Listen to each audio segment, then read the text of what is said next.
que tem? O Brasil virou Shangri-La. Shangri-La.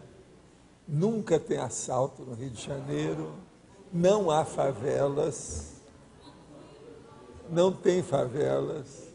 Quer dizer, para isso, brasileiro é bom. Hein?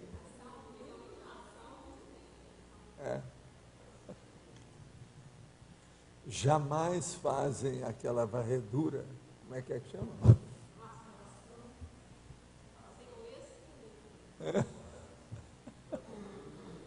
Hein?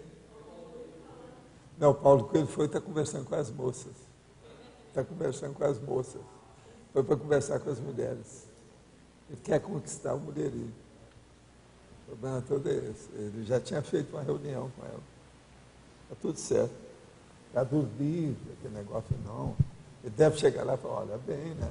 Se viveu, alquimista, tal, magia.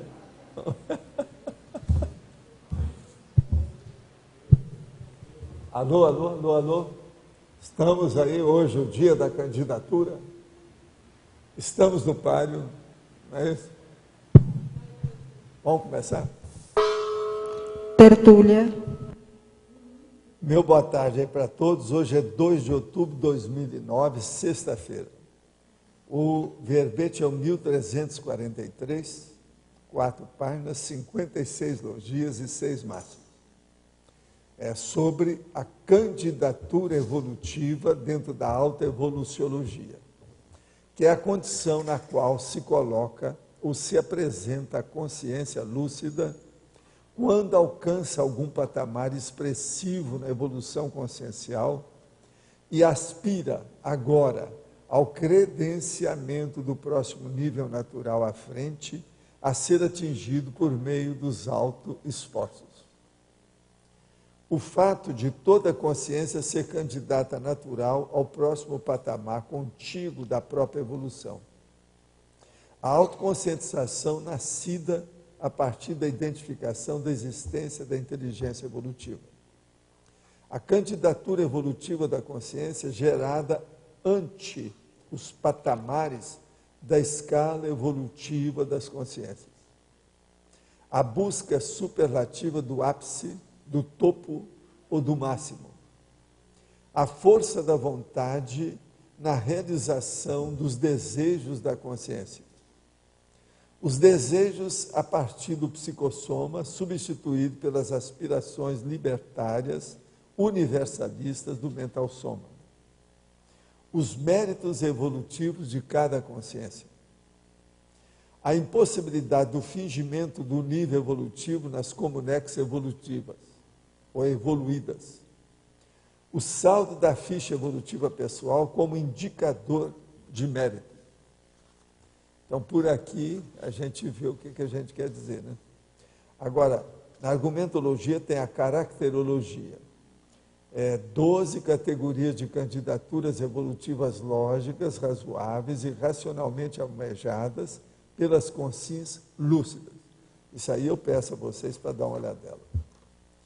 Agora, a frase enfática. Em tese, a candidatura evolutiva aparece naturalmente, alcançando toda a consciência lúcida quanto à evolução. Importa avaliar as potencialidades pessoais para tal pretensão natural. Qual candidatura evolutiva você almeja para si? Tal aspiração é para hoje ou para o futuro? Eu tenho uma aspiração para vocês, não é só para mim não, tem para vocês. Todo mundo virá ser desperto. Até amanhã cedo. Tá certo? Tem uns que já estão praticamente... Ele vai alcançar antes da meia-noite. Foi falado recentemente sobre as novas tendências do ensino à distância e também que nada ainda substitui o face to face, quer dizer, o face to face, o que eu concordo. Entretanto, se eu posso estudar temas complexos, por exemplo, a consciência, de forma razoável, no modo solo, teoricamente, posso repassar esse conceito a qualquer área do conhecimento humano com bons resultados. Está incorreto pensar assim? Não. Está correto, ainda tem uma coisa que é bom você acrescentar.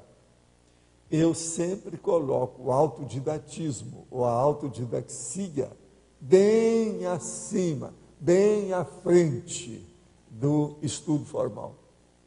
Então, acabou. Essa minha última ponderação põe isso tudo debaixo do braço, no buraco. Joga a toalha, não é verdade? Então, a coisa mais séria é a pessoa estudar por si. Em segundo lugar, ela ter o estudo formal. E em terceiro lugar, vem o processo do estudo à distância. Mas o estudo à distância, ele veio para ficar. Porque na vida moderna, todo mundo quer ter a sua vida individual, bem específica, defendida. Então, a tendência é fazer isso. O povo já está tudo trabalhando só em casa, sem sair de casa, aquele negócio todo. Tudo isso tem. A tendência vai ser essa aí.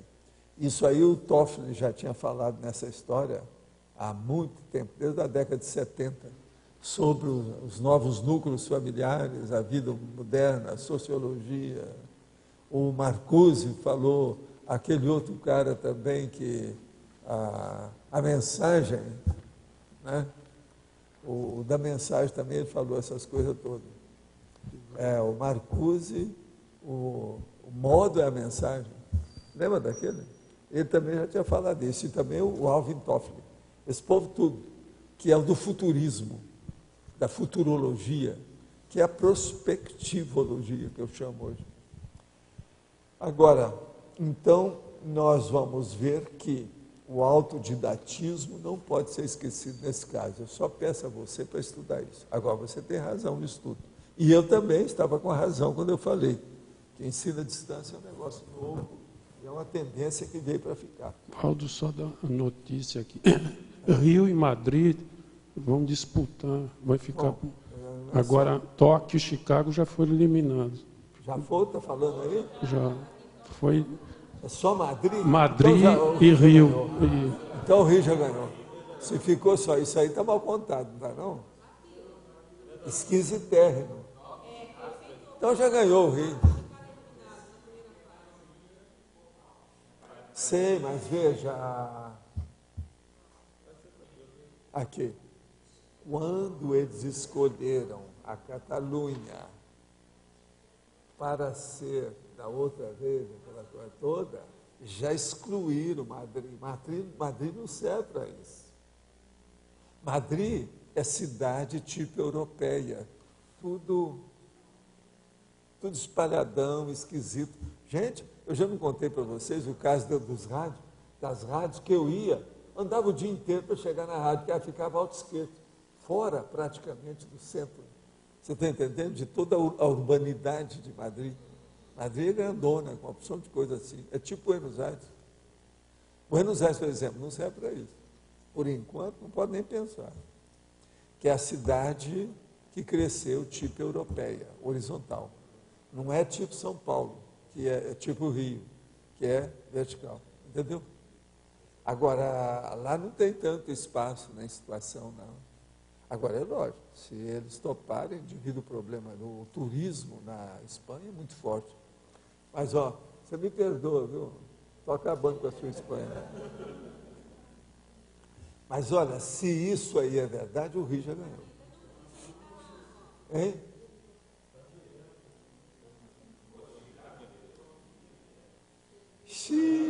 Mas aquele negócio, eu não falo o resto. Eu não falei o resto. Professor, está aqui na UOL, né? O Rio de Janeiro avançou para o terceiro turno da votação, que vai decidir a saída das Olimpíadas de 2006. Então, falando que já foi decidido que Tóquio e Chicago foram eliminadas. E após as apresentações, a imprensa internacional em Copenhague elegeu a brasileira como a melhor do dia, graças à força do discurso do Lula. Gente, já acabou. Se é Madrid, está na cara que não vai. Só se houver alguma... Você sabe, a natureza humana não falha. Há os processos de bastidores com infiltrações.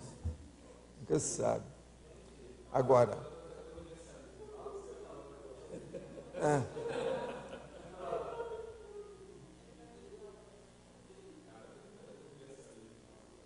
Não, o universalismo nosso é uma coisa muito fácil. Quem é que precisa mais? A Madrid ou o Rio de Janeiro? É o Rio, para ver se melhora tanta gente sendo morta. Madrid não tem essa criminologia que tem no Rio. Isso aí pode ajudar a criminalidade a diminuir.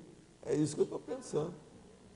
O Rio de Janeiro eu nem quero ir lá mais. Gente, depois que eu estou aqui, eu não fui lá. Eu fui lá uma vez só, porque não teve outro jeito. Fiquei no hotel. E aí eu vi que os caras estavam rondando o hotel para assaltar. Foi preciso falar, chamar o povo, explicar tudo. Isso tudo aconteceu comigo. Uma outra coisa, foi aí que eu vi o processo da pressão e coação e coesão em cima do meu olo pensene. E isso em pleno Ipanema. Depois que eu passei uma temporada aqui, que eu vi. O negócio é diferente. Agora, o que é engraçado é o seguinte: o problema é você ir no lugar e ver se a sua consciência foi lá com você ou não, ou se ela ficou fora. Pelo seguinte, quantas vezes eu estive fora? 6 meses, assim, tudo. A hora que eu passei alguns anos aqui, porque eu vim, e a minha consciência já ficou para ficar. Ficou para ficar, vê se me entende. Ela já ficou porque eu lancei a âncora, não ia sair mais daqui. Quando eu voltei lá, já era outra reação. Foi aí que eu percebi as energias. Como é que eu não percebi isso antes? E outra coisa, nos mesmos lugares. Praça General Osório, Visconde Pirajá, Nossa Senhora da Paz, aquele negócio. Eu senti direitinho, falei assim, eu estou doente, eu estou com alguma coisa, isso está esquisito, até que eu vi o que era. Então, você chega lá, o seu olo pensene fica exprimido. Aqui você expande. Agora, tem uns que expandem demais, ficam obesos, né? Não faz nada. Chega aqui, a mulher está...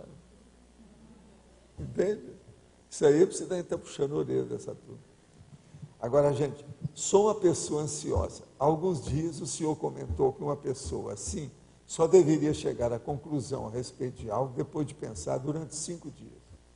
Concordo. Mas como fazer em situações que se necessita tomar decisões rápidas e se não tomá-la a tempo, perde-se a oportunidade? Quebra a cara.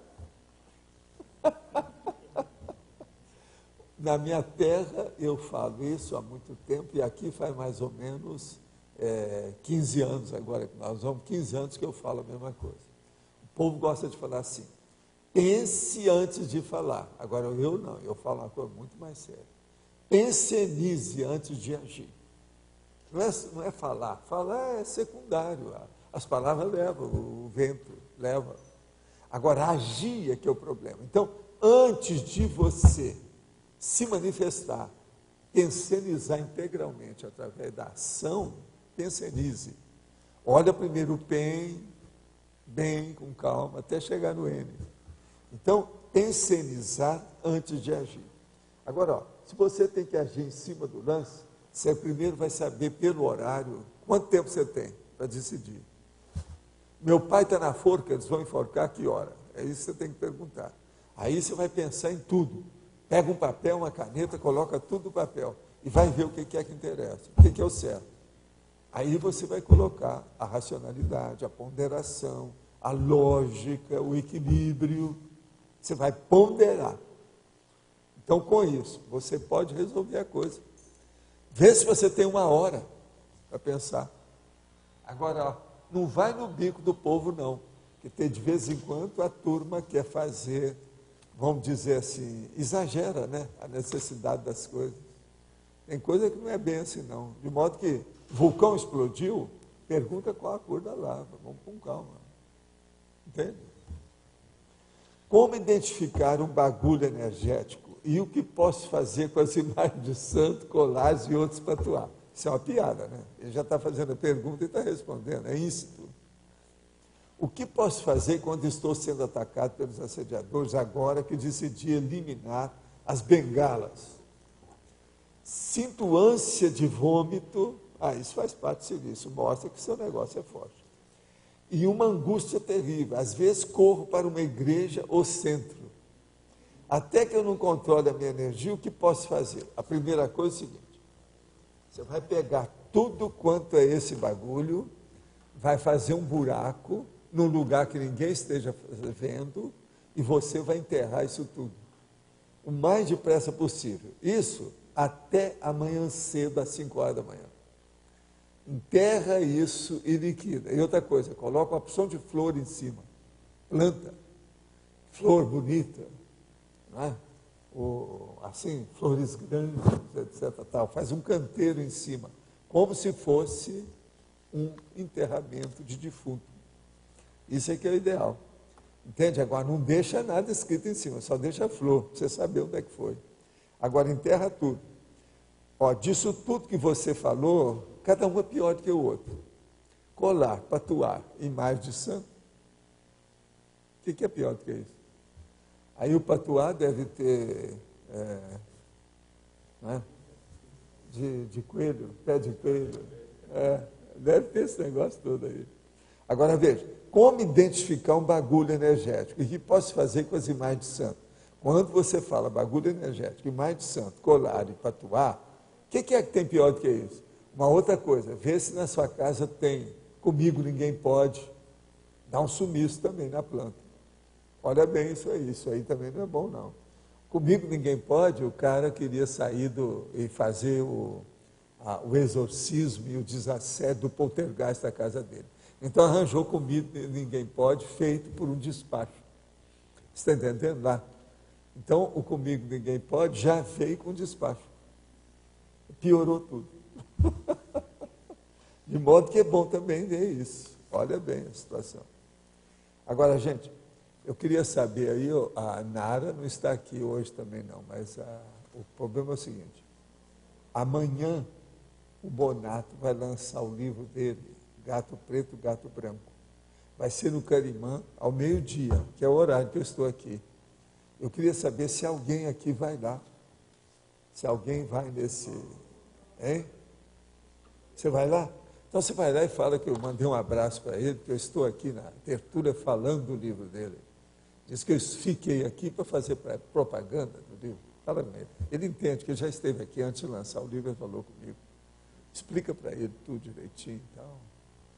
Ele está fazendo muita questão disso aí. De modo que vai ser importante a gente dar um alô para ele, né, um recado, uma coisa. Vai muita gente lá, parece, nessa história, porque ele está anunciando na Gazeta. E o problema também é que ele fala na opção de personalidade lá no livro. São casos, né, da história. Agora, você, como é colega dele, antigo, chapa, etc., camarada, está tudo em casa. Você vai dar o livro para ele assinar, né? Então tá ótimo. Já arranjei um representante na ONU. Isso é importante. Na página 59, eu tenho uma dúvida aqui com relação à codigologia.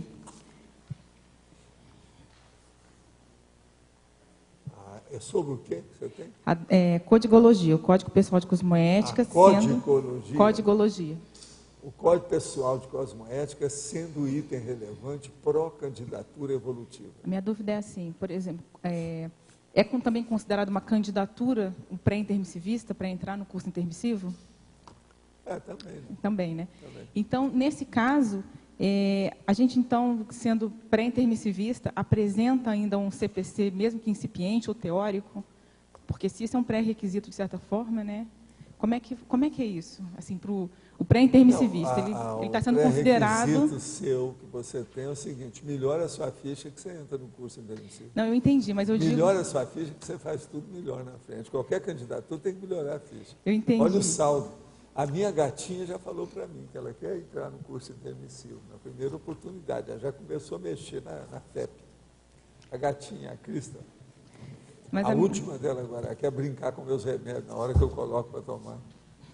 A Graça começa a rir, cai na gargalhada com ela. Tudo meu, ela quer, é dela. Então ela quer tomar conta. Agora, é uma coisa impressionante. Você vê várias personalidades daquele jeito. Eu vejo ali o reflexo. Tem gente que é gatinha, igual a Crista, do mesmo jeito. Mas o ponto que eu tenho de dúvida é assim. O orientador evolutivo, os amparadores, estão lá pensando as pessoas, né, as consciências, para serem intermissivistas, para fazerem um curso intermissivo. Sim. Então, quando eu vejo aqui, é um item relevante pró-candidatura. Então, eles também veem nessas pessoas que ainda vão fazer o curso intermissivo alguma coisa mas não é isso. Eu quero entender. É o resultado. Quando você pensa em se candidatar e você começa a melhorar a sua ficha, isso vai refletir neles, mas isso que eles estão olhando. Eu entendi, mas o foco que eu estou vendo é assim, por exemplo, a gente nem, antes do curso intermissivo, eu imagino que a gente nem teria noção ainda desse processo. Todo mundo quer ficar melhor. Essa ansiedade é da natureza humana. Você vê, a Crista já pretende fazer isso. A gatinha. Você vê o jeitão dela. Ela já mostra que quer caminhar. Então, quando ela não quer ser gata mais. Quando a gente chega lá no curso intermissivo, então eu vou mudar esse enfoque da pergunta. A gente tem um CPC, mesmo que incipiente ou teórico, tem alguma coisa já disso? O Código Pessoal de Cosmoética, a gente que acabou de chegar no curso intermissivo. Todo mundo tem, almeja, sonha e tem uma aspiração maior. É uma mega aspiração. Se perguntar aqui, ó, todo mundo tem alguma coisa. Entende? Agora, por exemplo, lá o Amin, que já é serenão, ele quer ser, no mínimo, consciência livre. Assim é todo mundo aqui. O processo todo é desse jeito. Está entendendo? Não tem jeito. A aspiração todo mundo tem. Aquele que não tem é porque está numa condição patológica, regressiva, de algum processo muito sério, de falta de autoestima, de amor próprio, que é mais do que autovitimização. É a pessoa que já acabou consigo mesmo. É aquele que quer suicidar, quer fugir do cosmos. Suicídio é isso. E existe um ponto mais recorrente da pessoa que é pré-intermissivista, né? E tem uma aspiração de querer melhorar, mas ainda não consegue se manter num curso intermissivo ou não consegue ainda tem. Uma das coisas mais sérias que pega muita gente que tem essa aspiração é a dispersão por causa do ansiosismo. O ansiosismo leva à dispersão, então a pessoa não fica firme. Isso é igual aquela pessoa que virou para mim assim, consegui. Aí eu perguntei, o que é que você conseguiu? Passei uma manhã toda só pensando na mesma coisa. Isso para ela foi o máximo. Aí eu viro para ela e falei assim, eu às vezes passo um mês pensando na mesma coisa e não fico perturbado. E nem também acho que é uma grande coisa. Mas para a gente que é mais Agora, ansioso... Agora, é lógico, eu não fui desencorajado. É uma vitória, né? Não. Eu dei a minha injeção de ânimo depois, em cima, né, do assunto. Mas agora, isso é...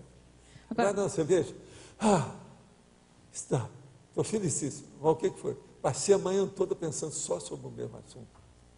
Quer dizer, você já pensou o nível de devaneio dessa pessoa? É lógico que eu estou falando de mulher, né? Só podia ser. Né? Vou pular essa parte. Só podia ser, né? Professor. Não, é porque acontece mais com mulher. Eu queria até, já que o senhor tocou nesse assunto da ansiedade e dispersão, o que provoca o quê?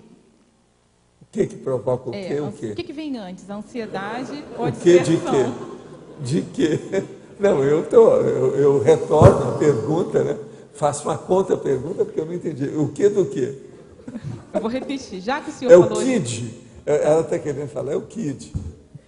Eu vou repetir, já que o senhor falou... E o KID aí não é o KID Bellum, não, é KID. KID é Q-U-I-D, latim. KID é o quê? Esse aqui é, não é o K-I-D. Não, esse é o super-herói, é KID. O negócio é o KID. Qual é o KID seu? Fala aí para mim. O que é o seu quê? Eu vou repetir, então. Já que o senhor falou dispersão... Qual que é o quê do quê, de que? Mas de porquê do quê? É isso? Está me deixando ansiosa, professor.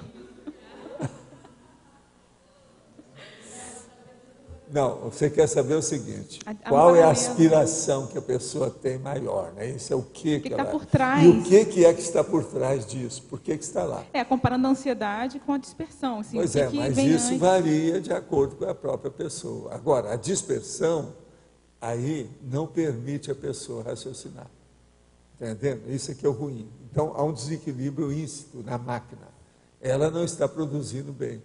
A cabeça está falhando. Então aí não tem jeito. E isso pode Na gerar... dispersão não tem saída. Isso pode gerar ansiedade, no caso. Não, isso é ansiedade. Aí é ansiedade, eu Que entendi. é isso, já mas... está íncita, ela está interna.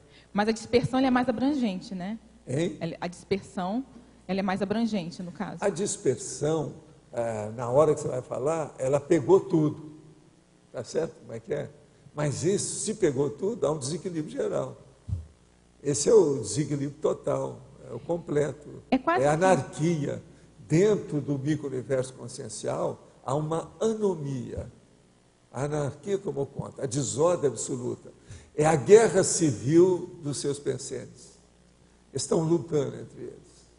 Então, a maioria é o sentimento que está mandando. Então, o sentimento estabeleceu uma ditadura, que no caso não é o sentimento, é a emoção estabeleceu uma ditadura e acabou. Fechou, entrou em estado de sítio, manda em todo mundo, liquida com toda a ideia que aparece, toda ideia nova eles eliminam, porque tem uma anelfobia.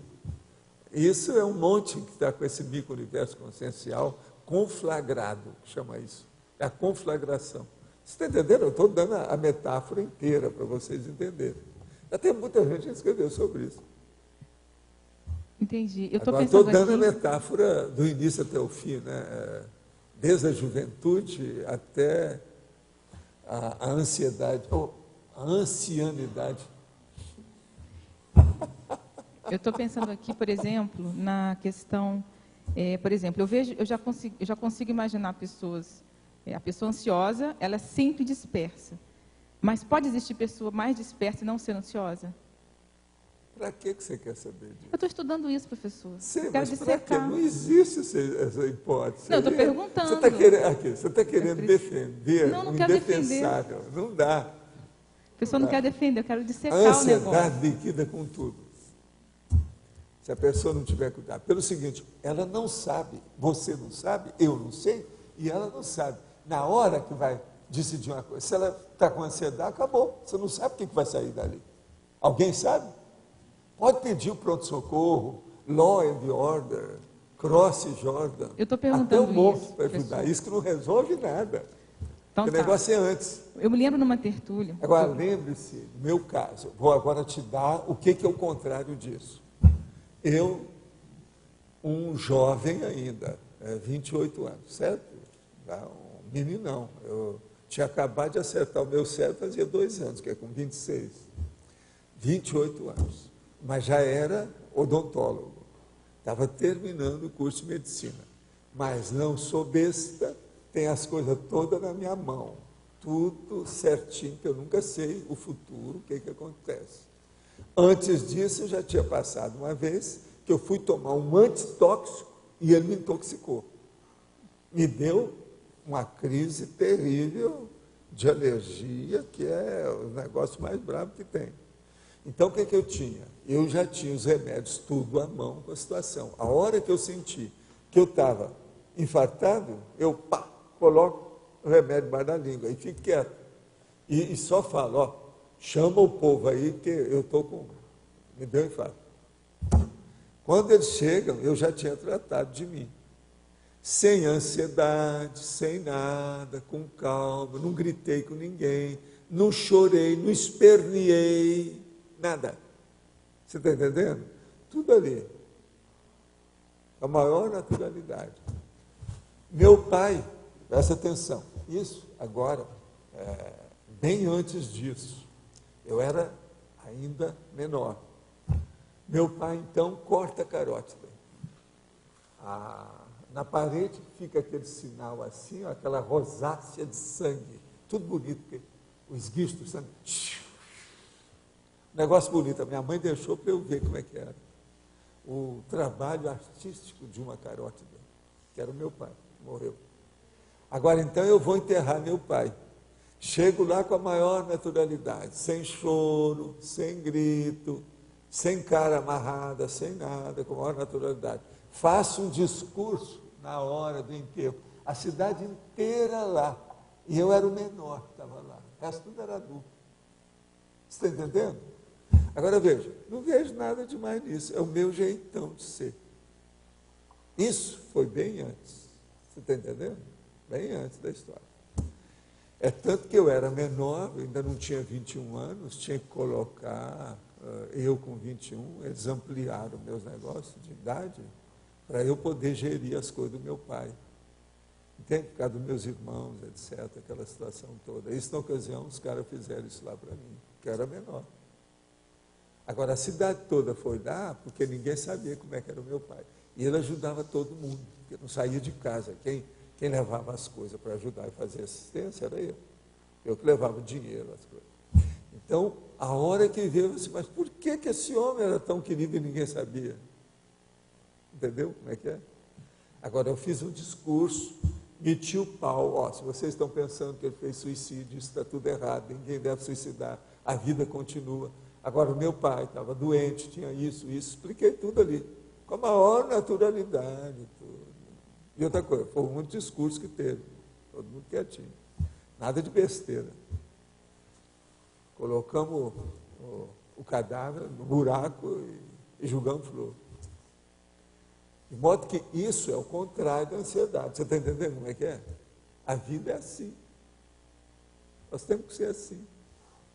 Agora, eu não acho que eu seja um coração de granito, de pedra ou de aço. Não. Não é bem assim. Vocês veem que eu acabei de falar aqui da Krista, uma gatinha. Está entendendo? A gente tem. Você tem sentimento, você olha a situação, você tem pena de certas coisas, mas o que você vai fazer? Nós temos que ter os dois pés em cima da rocha e o mental som no cosmos. Agora eu te digo, uma pessoa ansiosa vai ter isso?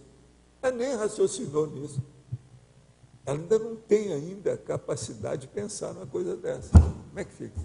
Agora, outra coisa, não fica pensando que eu sou o maior, não sou não. Você ainda não viu o transmentor, como é que ele é? Entendeu? Mas eu posso insistir um pouco mais na minha defesa aqui?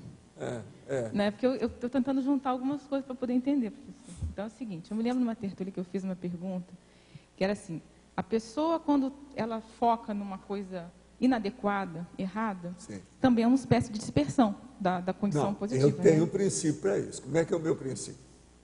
Que não presta, não presta. Não presta, não adianta fazer maquiagem. Não, eu entendi. Isso é produção burra. Mas isso também é considerado uma dispersão, não é isso? Dentro da síndrome da dispersão não, consciencial? Isso é autotapiação, que o nome correto é autoassédio. Autoassédio. É o início do heteroassédio. Isso é autoassédio. Agora, aí não é só autocrítica que está faltando, não. Falta mesmo é auto-organização, autodisciplina, autoponderação, autoconjecturas. No caso, o que falta mesmo é pensar pelo PEN, né? Pensionizar no PEN. Falta racionalidade. Tá certo? Agora, você é o seguinte, quando você presta, chegou no limite, passa para outro viés, tira aquele. Não vai querer. Depois do ver, você não vai encontrar mais nada. Você já encontrou o máximo, não tem mais nada, não perca tempo com isso. Por isso que eu estou falando, não fica defendendo o indefensável. É o óbvio, entende? Aqui na página 58, fatologia, na quinta linha, desculpe, no final, os desejos a partir do psicossoma, substituído pelas aspirações libertárias, universalistas do mental som. Você pode falar um pouco mais? Você coloca o PEN no lugar do 100. Você pode falar um pouco mais como a gente pode otimizar isso? A primeira coisa é acabar com os problemas dos pitis. Os pitis, o outro nome que a gíria chama é 5 minutes, quer dizer, os 5 minutos. Aquilo que a pessoa fica com... As mulheres, por exemplo, que são PhD, deusa ou PH diva, então ela é artista, qualquer coisa dá um piti. Então ela dá, isso aí é a primeira coisa que a pessoa tem que tirar. O homem, o piti que ele dá é uma coisa violenta, brava, reclama, grita, bate nas coisas, né? Então, esse é a primeira coisa que tem, é perder as estribeiras, subir pelas paredes, dar o piti. Nas mulheres, isso é chamado, às vezes, de histeria, entende? E outras coisas mais nesse sentido. Agora, o homem, quase sempre, eles gostam de chamar surto, porque fica chato chamar, porque ele não tem útero, nem ovário, né? Então não dá para estar falando que é estéril. Mas é pior do que, tem certos homens que são piores na histeria do que a mulher. Só que tem que o nome é outro. Então a gente tem que ver, é isso.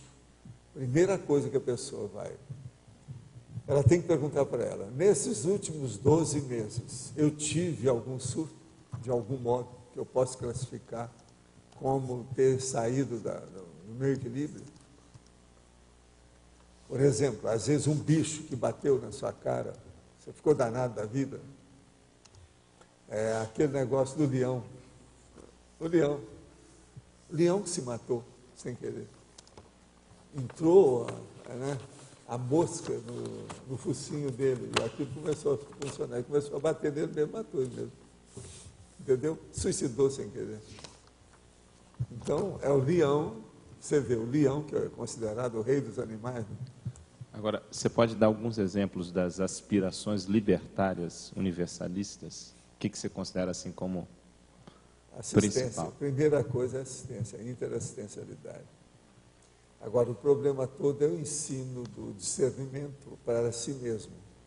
A pessoa dá aula de discernimento para si, mas aula de discernimento teática, quer dizer, principalmente a parte prática. Você já fez, você pode perguntar lá, você já fez algum workshop para você mesmo, ensinando o discernimento? O workshop do discernimento para si próprio. Esse é um dos cursos mais importantes que uma pessoa pode dar. Agora veja, aquela reflexão de 5 horas é para isso. O que é que na sua reflexão você vai refletir? A gente nunca vai falar o que é, porque cada pessoa tem uma coisa. Tem pessoa que está querendo aquele vestido cor-de-rosa que ela viu na vitrine. Pronto. Isso é muito diferente do outro que está querendo alcançar aquele emprego no banco. E por aí vai. Então, as aspirações variam muito. Você está entendendo, Valesca, o que eu estou dizendo sobre aspiração? Aspiração. Agora, aspiração não é a aspiração do aspirador de pó. Está certo? É um processo ideal, é o sonho ideal de consumo, alguma coisa nesse sentido. Isso é que é a verdadeira aspiração. Todo mundo tem aspiração. Mesmo aquele que fala que não tem. Porque ele está doente, né? Aquele que não fala mesmo, que é sincero, quer dizer, é uma sinceridade patológica. Agora, Valdo, a gente, bem nesse ponto aí que você tocou, a questão da interassistencialidade como aspiração, né? A gente até observa, dentro da própria CCCI, e em outros lugares também, que tem pessoas que começam a fazer assistência ou fazem assistência por uma questão de lógica, viu que isso é importante e faz. De autodefesa. Todo mundo começa pela autodefesa. A pessoa está fazendo. Agora, tem aquele que já é instintivo mesmo, quer dizer, já assimilou aquilo. Mas o problema é que esses são veteranos. Por exemplo, a melhor coisa que tem em matéria de energia, assistencialidade, e vamos dizer, amparo extrafísico, é a hora que você vê que você teve um ataque extrafísico violento, um mega assediador, e passa alguns momentos depois, aliviou tudo, você não tem mais nada dentro de você. Isso mostra o seu poder, você está entendendo, de desassédio. Esse poder de desassédio, talvez, para as pessoas que estão em evolução no nosso nível, talvez seja o maior poder que existe. Não existe outro. Que é isso que eu sempre chamei do desperto. O desperto é justamente o ser desperto. Ele consegue alcançar esse nível. Então, isso para nós, no nível que nós estamos, é a mola mestra. É, vamos dizer, o abre alas, é o the best, é o máximo. Não tem outra saída. É muito sério isso aí. E outra coisa, isso é o máximo. Agora, com o passar do tempo, isso ocorre com você. 1 mês, 1 ano, 2 anos, 1 década, 2 décadas. Acabou. Aquilo fica arroz com feijão com você. Você já pensa, o que tem depois disso? Aí é que vem a aspiração maior. Aí vem uma candidatura de nível mais elevado. Foi assim que eu comecei a ficar de olho no transmentor. E é a ele que eu falo há 50 anos. Ó, o meu maior amigo é o transmentor. Entende? Por quê? É o meu exemplo óbvio, na cara, prático, objetivo. Entendeu? O modelo, referencial. É o espelho que não me deforma. Ele me coloca na minha insignificância. Você está entendendo como é que é? Então, isso aí é o máximo. Porque a maioria dos espelhos que você vai olhar, você dá um jeito de deformar você para você ficar melhor. Isso aí é a autoimagem distorcida. Mas então, nesse ponto aí que você comentou, né, a pessoa que já tem o desejo de ajudar... Vocês estão vendo aqui, ó. Eu lá com ela me coloquei como cobaia. Aqui eu estou pondo de novo como cobaia para você. Uhum. Você saber como é que são as coisas. Sim. Agora, eu sou totalmente gelado para falar essas coisas e para pensar isso. Eu não sofro com nada disso. Presta atenção. Isso é muito importante. Eu não tenho reflexões angustiosas de nada. Peso na consciência. Não tem nada disso. Entendeu? Agora, eu fico estudando meus erros, as minhas coisas, isso me ajuda demais. Sem sofrer. Mas lógico. O problema às vezes que a pessoa entra nisso e cada um você fala o que pode. Agora, Valdo, essa questão, então, voltando a essa questão da pessoa que ajuda, já faz assistência sem... Quer dizer, instintivamente, já sente o desejo, né? Porque você até comenta aqui, o desejo do psicossoma para a aspiração do mental soma. Como que a gente pode ampliar isso, chegar nessa condição? Quer dizer, quem não tem essa... todo mundo tem algum nível, mas como pode otimizar isso? A primeira coisa é relacionar os escolhos. Os escolhos. Quais são os obstáculos que você vê na frente? Esse é que tem. Não é ver o lado melhor seu, não. De cara, eu acho que o lado melhor é ver os trabalhos, ou as deficiências, ou as omissões. Ver aquilo que precisa. Porque cada pessoa é de um jeito. E é só ela que sabe, a gente nunca sabe.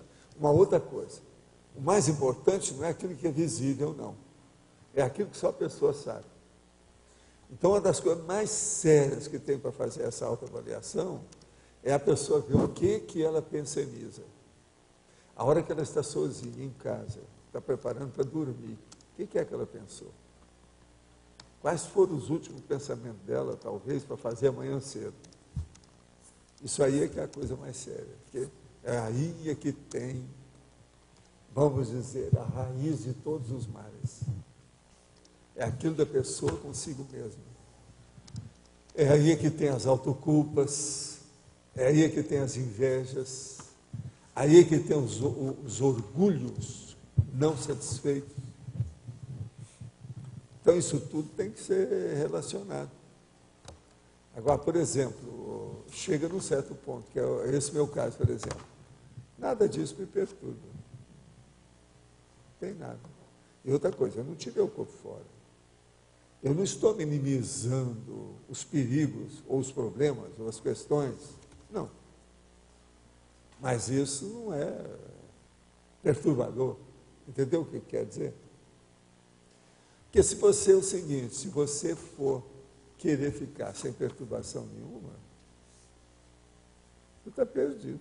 A primeira coisa, está com os pés para cima. A vida, ela não é imperturbável. É a consciência que pode ser imperturbável, porque a vida é uma perturbação constante.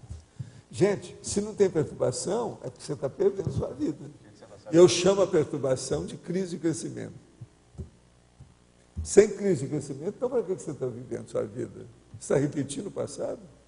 Bobagem é essa. Não é por aí. Ninguém veio para ser a mesma pessoa da vida anterior. Vamos pensar só nisso. Ninguém veio. Como é que fica? Alguma coisa você tem que acrescentar. Eu, por exemplo, já fiz alguma coisa diferente. Aqui, ó, tem 7 volumes de um livro só. Eu não lembro de ter feito isso em outras vidas assim, com esse desiderato, essa concepção. Isso é uma coisa nova. Para mim já é alguma coisa, já valeu. Entendeu? posso ir embora, tchau. Está entendendo como é que é? Mas não é. Agora, outra coisa, pense também naqueles nossos conceitos da conscienciologia dentro da sua área. Morex, Max Morex, Proex, Max Proex. Lembra? Esses Max. Olha os Max que eu já dei para você. Você mesmo fez lá uma listagem disso aí. Isso aí só já mostra a realidade da pessoa. Então, ninguém virou serenão. Se não virou serenão, tem muita coisa ainda para ser feita. Se uma pessoa não tem aspiração, o que ela é? Um vegetal. Ela não vale nada.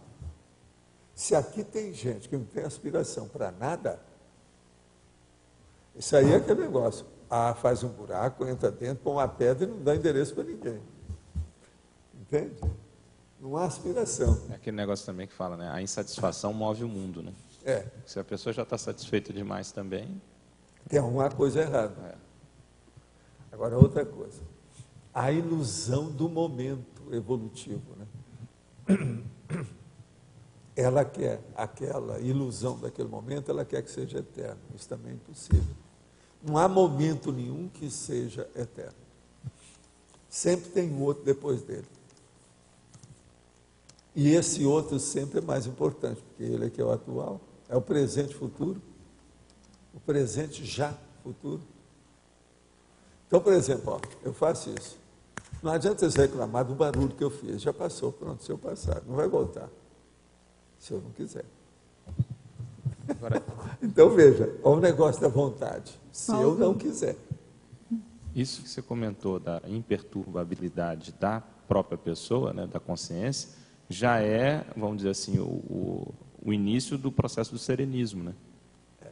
Que é justamente sereno. Por isso que eu falo, estudar o serenismo, mas estudar com profundidade, fazendo imersão, vendo as fundamentações do que é a serenologia, vale a pena para todo mundo. Eu sempre incentivei, todo mundo que deu ideia de fazer qualquer coisa, eu falei, tem tudo isso aqui, o que você quer, o que eu puder eu te ajudo. Tem a ver com a ataraxia, né?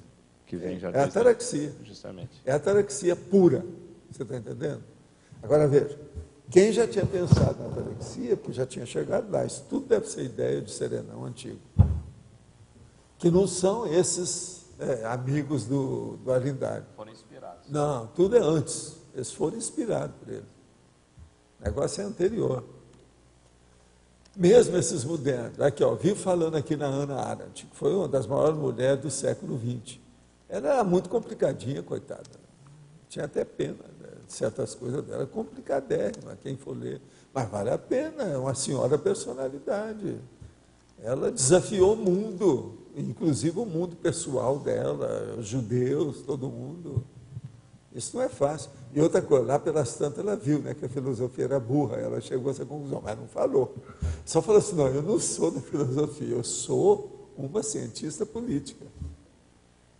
Você vê que ela amadureceu, a mulher não era fácil. Por isso que eu falo, essa foi homem, mulher. Você está entendendo? Essa foi terrível. Quer dizer, a conotação ou o percentual de testosterona nessa mulher, nesse ginossoma, era muito forte. Agora, ela era boboca, mesmo assim ela caía de quatro. Aquele negócio do Heidegger, ninguém pode defendê-la. Não dá.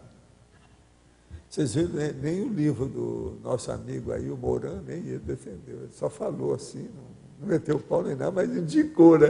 Falando, eu sei o que é que passou. Então, você veja, ela foi uma filósofa, cientista política do século XX, tá certo? Talvez, se não foi a maior, está entre as mulheres, está entre as 10 maiores. Eu desafio aqui vocês, as mulheres, para estudar isso e ver. Possivelmente vocês vão chegar a essa conclusão. A mulher era terrível. Entende? Valdo. Mas era muito fraquinha ainda. Oi. Em parafatologia, na página 58, a penúltima linha, as habilidades paracerebrais, eu queria que você aprofundasse um pouco isso para... As habilidades paracerebrais, eu gosto de falar nessas coisas, devido aos serenões. Porque nós aqui já estamos começando a ver, como com sims lúcidas, alguma coisa disso aí.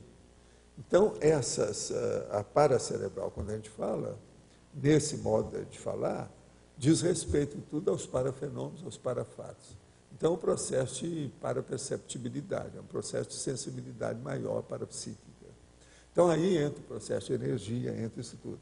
Agora, essas habilidades, então, por exemplo, a hora que você vai fazer uma reflexão e você procura usar o estado vibracional e você fica meio descoincidido, essa reflexão já não é uma reflexão, é uma para-reflexão. A sua cerebralidade já passou para o paracérebro. Então, por isso que eu falo aqui, ó, habilidades paracerebrais. Só esse de você entrar em estado vibracional e ficar sendo descoincidido, já melhora muito. Por que que melhora? Você já começa a ter contato com a sua paraprocedência. Você volta lá. Por quê? A paraprocedência, a rigor, não é do passado. Vocês já pensaram nisso? Não. Um dia, quer dizer, há uns 10 anos, eu falei isso lá no Instituto no Rio. Assim, ó, a paraprocedência não é de ontem. Vê se vocês me entendem. Ela é permanente. Vocês estão entendendo? Então, veja, ela não é de ontem, ela não é do passado. Ela é do seu presente, ela é do seu futuro.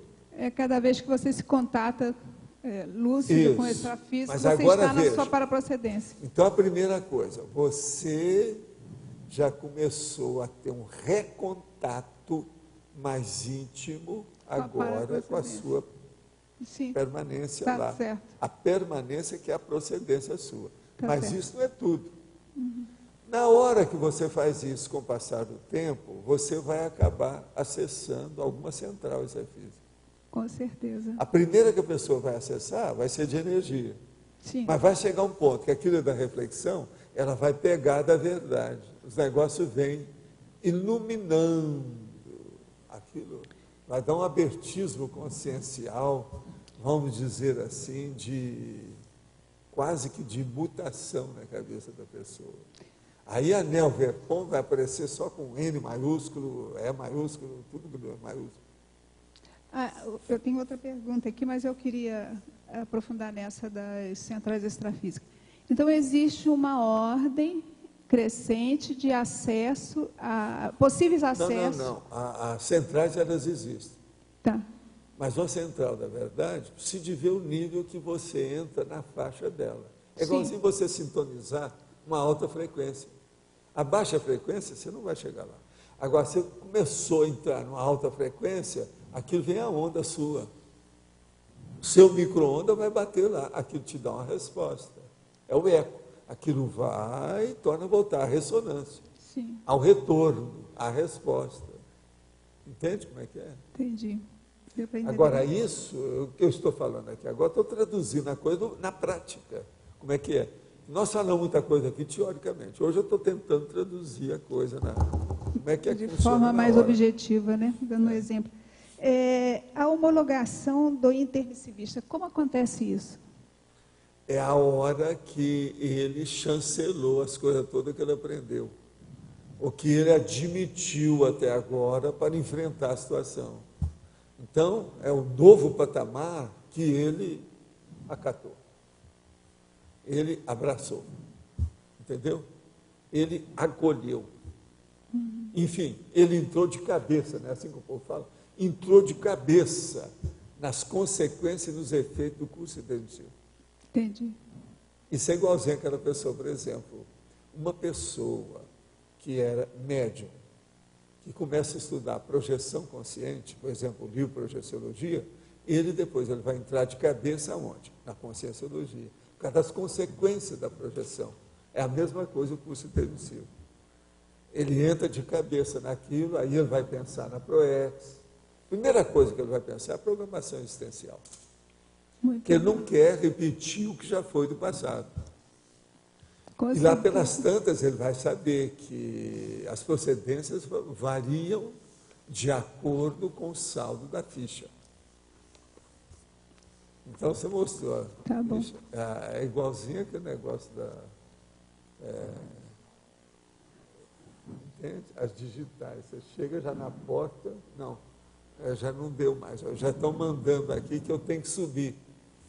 Aí você não sabe nem para onde que vai. Não, para onde que é? Aí você fala, não, você vai para ali que tem um elevador lá, com não sei o que e tal. Então você vai para outra superior. Ô, Valdo, eu posso fazer uma pergunta que não é aqui da tertúlia, mas tem a ver com os nossos assuntos. Ultimamente. Não cobra nada, não sei se a gente vai cobrar por causa do Rio de Janeiro, qualquer coisa. Você me dá mais um minutinho da sua preciosa atenção. É o seguinte, ontem, lá na dinâmica da Apex, nós fizemos uma prática bioenergética e tal, discutimos vários assuntos, e depois foi feito um relaxamento, e durante esse relaxamento foi induzido uma experiência de mental soma. E quando eu estava me submetendo ao experimento, me veio a ideia que o mental soma fosse o duplo da glândula pineal. Isso procede? Não. Não? Não, a glândula é muito pequenininha, uma das coisas do cérebro. O mental soma é mais do que o cérebro. Não, a glândula você não entendeu. Uma particularidade. Nós temos você não entendeu. Seria... Você queria chamar o coração do mental soma também, não é? Não é isso. Só o duplo, como se pulmão do mental soma. Não, em termos extrafísicos, o mental soma seria não tem um psicossoma? É isso que a gente teria eu vou te contar, a glândula pineal. Como é que é o negócio. A hora que você pensa em paracérebro, essa coisa toda maior, há um agigantamento com expansão. Aquilo dá um edema. Você está entendendo? Não só engorda, como fica edemaciado. Quando há o edema, enfim, há uma obesidade do processo. Aquilo se expande. Então, isso é que eu chamo de cosmovisão. Agora, veja, todas essas particularidades do cérebro, eu acho que, com o passar do tempo, isso desaparece na consciência livre. As coisas são maiores do que isso. Isso não é pequeno. Então, a glândula pineal é uma coisinha, um cisquinho nessa história. Entende? Não é bem assim. Tá bom. Eu queria colocar assim, uma ideia para entender melhor uma das etapas, em termos práticos, da candidatura evolutiva. É assim, a gente está, vamos dizer que a gente esteja mudando, ou uma pessoa específica esteja mudando de patamar. Está em processo, está em transição, né? Saindo de um patamar e no meio do termo lá e buscando o outro, né? Almejando o outro. Aí isso envolve as consciências do passado, que às vezes a pessoa vai, está lá naquela condição, mas tem os repuxos. Né? E muitas vezes, né, nesse meio termo, é uma condição ambígua, dúbia, né? Que ainda não tem um equilíbrio consolidado, ainda está buscando, almejando, e ao mesmo tempo o passado lá puxando, e a gente às vezes tem que voltar para reparar uma coisa ou outra para poder ir seguindo. Então eu queria saber como que, nesse momento, que é um momento mais difícil, que às vezes a pessoa está convalescendo ainda do passado, essa coisa toda, quais são as coisas que a gente tem que tomar cuidado para não escorregar e regredir, porque é um momento ainda de transição que não tem um equilíbrio consolidado. Assim, é porque às vezes a pessoa tem uma sensação de perda de identidade, ela está saindo de um grupo e ainda buscando o outro, mas ainda não largou totalmente. Como é que é isso? A primeira coisa é o seguinte, tem que parar de fazer aventuras artísticas no seu micro-universo consciencial. Pensa tudo friamente, com lógica. Aí não tem nada desse negócio. Você não vai ficar sendo puxado igual burro. Um puxa no rabo, o outro puxa na cabeça, não. Entendendo? O problema é você estabelecer a coisa com calma. Não tem isso. Você está entendendo? Nesse nível, não dá mais isso. Isso aí se dá porque a pessoa está com ansiedade emocional de alguma coisa. Isso é bobagem, é perda de tempo, perda de energia. Não é por aí, não. Na teoria, a gente sabe que é perda de tempo, perda de energia, mas, por exemplo... Não, mas aí não é teoria. Não, é porque a gente vai. Na prática, a gente sente... É a vivência sua, não. É você que está querendo viver a teoria. A imaginação sua está dando valor para isso. Minimiza isso. Minimize a imaginação, minimize a fantasia, minimize a arte do processo, minimize o subcérebro abdominal. Agora, ó, falando assim de uma maneira definitiva, minimize o seu porão consciencial. Isso aí é a volta ao porão. Para com isso. Professor, o senhor mencionou agora há pouco o transmentor como sendo o referencial. Eu gostaria que o senhor diferenciasse o transmentor e o enumerador no sentido de quais são os itens que chamam a atenção de um e de outro. O transmentor é um espelho para mim e um espelho para o enumerador.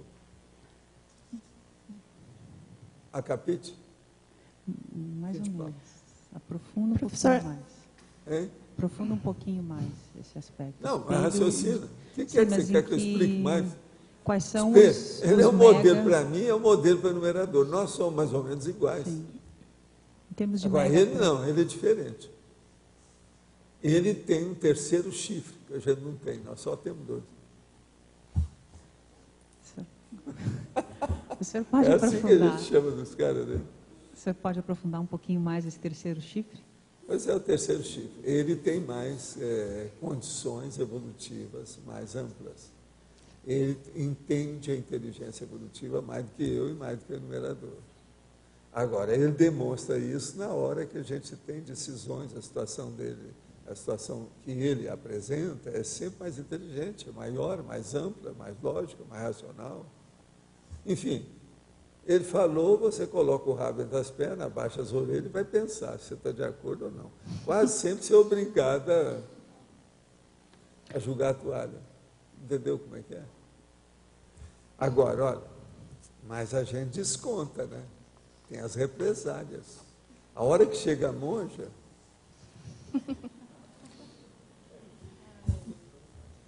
a vida é assim, por isso que é aquilo lá, gente, ó, a hora que eu falo é o máximo, aquilo lá.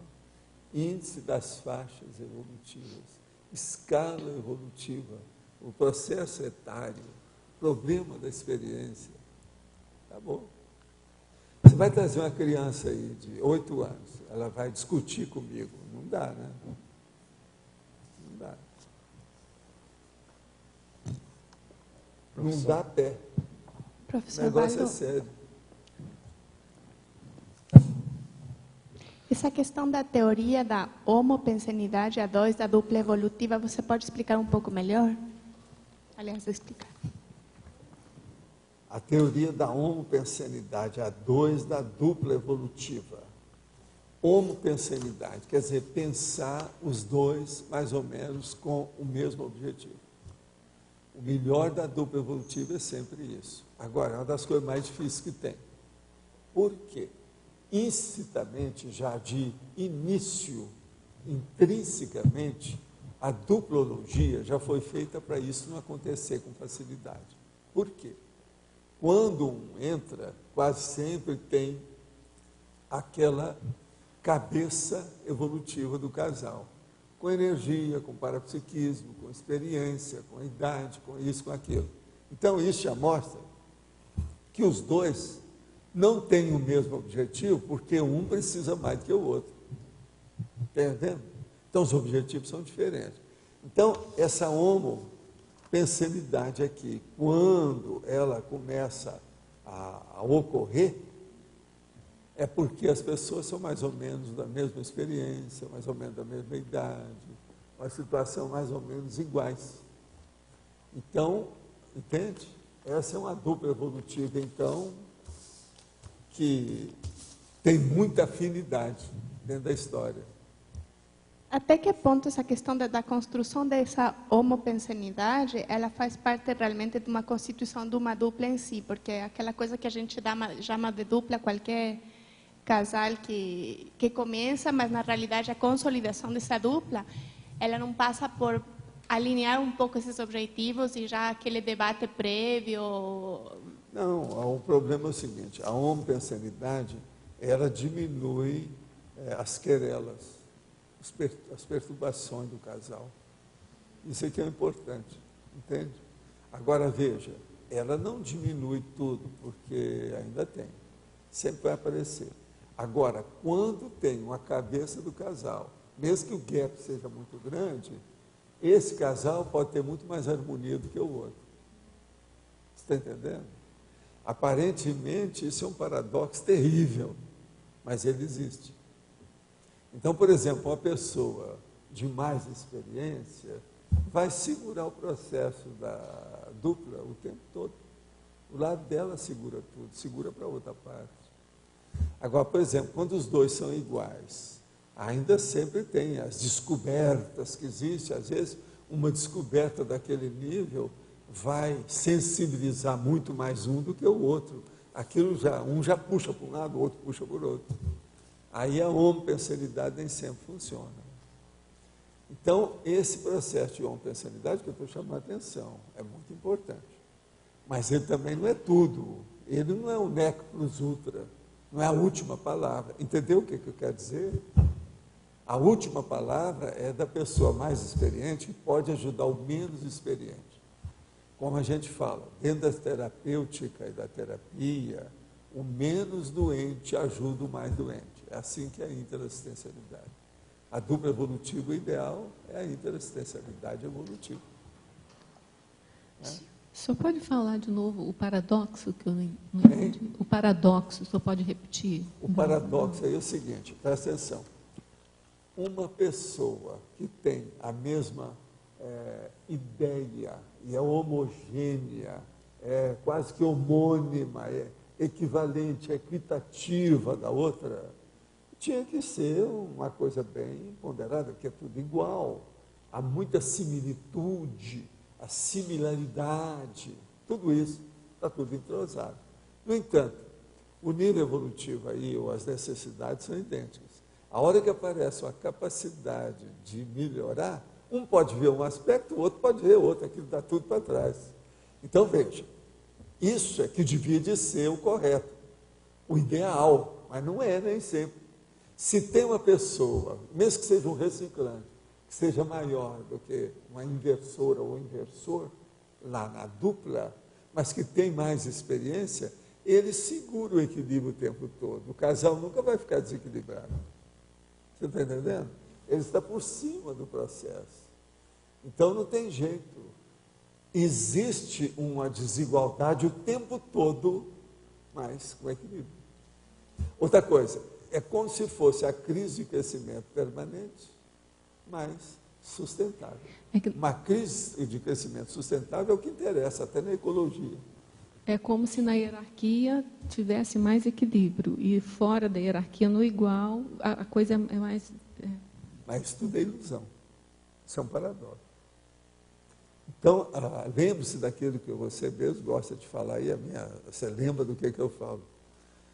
O cosmos, a maioria é ambíguo, né? Há uma dessemelhança.